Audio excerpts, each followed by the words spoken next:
Hello, beautiful people. Today let's talk about balance council changes. So let's talk about first power increase, Siri Dash. Actually, this is a card that is usually played with our favorite dragon. And actually, what to think about this card? I know that one point of power doesn't change that much, but actually regarding this card, I just have a feeling like it might be kind of tricky, because Keltolis plus this card. Actually, it may go back once again, and this maybe tech once again will be back in the game, and I really don't like it. Actually, Keltolis with 9 points of power plus this 12 points of provision, I think this is a good deal. Plus, right now with Siri, I would say this is definitely something that maybe it should be reconsidered due to the fact that this is not like the best deck that you want to play against. Siri. Also, I would say this is a huge buff for this card. Not only, as you can see here right now, we're getting 3 points of damages, but also we are getting Ciri back in our deck. So it means that actually, in fact, for 9 points of provision, we're getting the last say in the next round.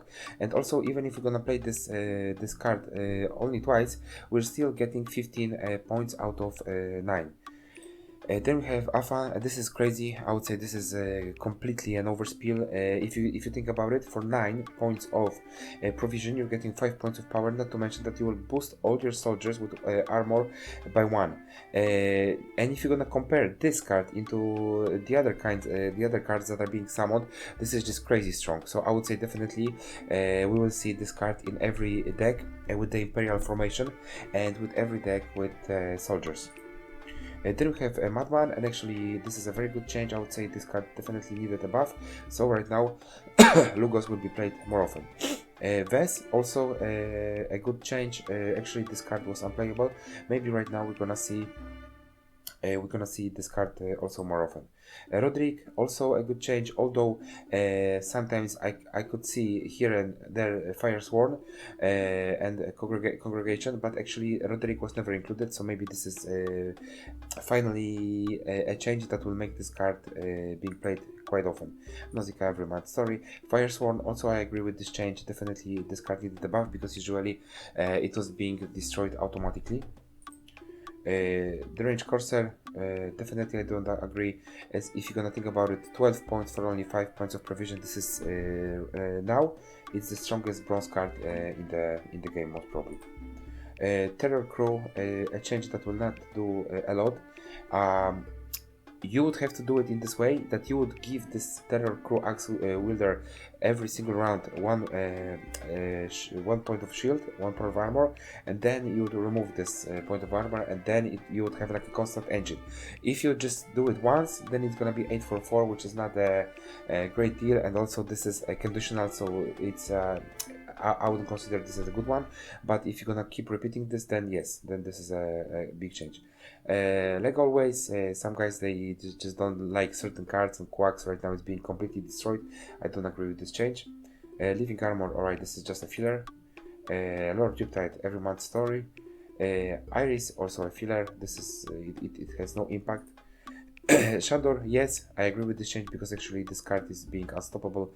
So usually, if you don't have something that can destroy this card, it can be super challenging. Corrupted Famika, yes, I agree with this change because it can even give you it can, for only 8 point provision, sometimes it can give you around 30 points.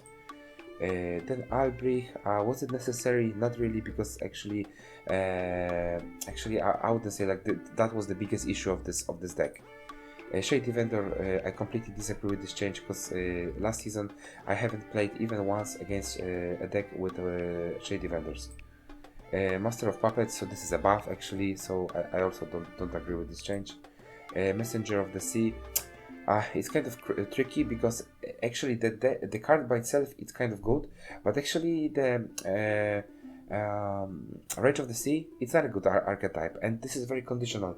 If you play against any kind of a deck with shields, with armors, Unfortunately, this is a super bad leader ability, and then Messenger of the Sea is completely pathetic.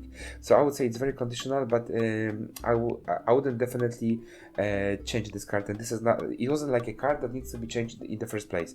So I also don't agree with this change. So basically, as you can see, like I wouldn't say that the power changes were any good. Maybe here it was better, but the decrease was pretty much, it was like neutral or bad.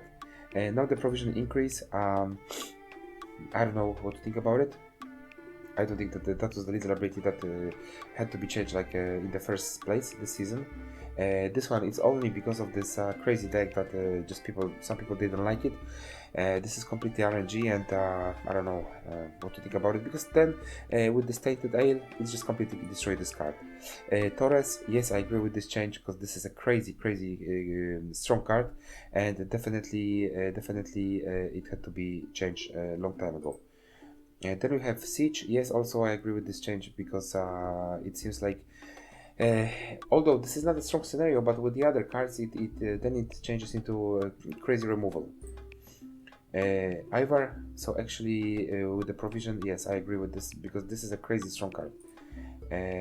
Also, I agree with the sticky situation, because at some point we were able to see this card in very many scoiatael decks. Seagull, it completely destroys this card, and I don't agree with this change. Open Sesame, completely pathetic. This is a 5 provision card, and actually right now with this Shady Vendor plus Open Sesame, it's a complete overspill. Highlight Warlord, I don't agree with this change. It's a 5 provision card. Then we have Heimei, and Heimei is the same situation as with the Tinted Ale. They only increase the provision cost, and not this crazy deck to be played. Decrease in provision, yes, 17 was just absurd, completely, I don't know, out of whack. So definitely I would say maybe 15 even would be better than 16, but 17 was just ridiculous. Golden Neckar, the same situation, 14 provision for Golden Neckar, it was just completely ridiculous. Masquerade Ball, and why? This is if you're gonna think about it, like the Siege got 14, and then you see that the Masquerade Ball that has a Thirsty Dame, which is the super engine, plus also you have this 2 fangs, so basically like a 1 card removal, and then you're gonna like change this Masquerade Blade for 13. It's absurd. I definitely I completely don't agree with this change. Blood Eagle, well, I don't know what to think about it. It's kind of tricky, but I would say maybe we can try it, and then we'll see after this season how it's gonna work. But this is like a pretty interesting change, I would say. Viraxas, I was also voting for this card, so this is a very good change. Unseen Elder, also completely forgotten card, so maybe right now at 11 we'll see, but this is a card with a super huge potential, so I think it might be super dangerous right now. Jan Calvate, I don't agree with this change. Actually, I would say that 8 points of power plus 12 points of provision, this is perfect. Right now, once again, it's a big change for Nilfgaard, and once again we are making Nilfgaard decks quite strong. Lilith's Omen, well, I don't know, this is kind of tricky, to be honest with you. 10 points of provision, I would say that this is like, it can be dangerous. Gezras, also a pretty dangerous change. Well, 10 points of provision, it can make this movement decks pretty strong. Morkvark, this is also a huge change, only 1 point of provision, but definitely this season I will play with Pirates, because as you can see, Deranged Corsair, most probably the best bronze card in the deck, and right now we have Morkvark for only 9 points of provision, which is sometimes it can be like a complete removal with 5 points of power plus armor build up. This is crazy, so definitely Pirates, they will be good this season. So thank you very much for watching, guys. Thank you for your time and support. Please like, subscribe and comment, guys. See you in the next video. And the last announcement, guys, please go to the nearest shelter and adopt the dog. Thank you very much, guys. Bye bye.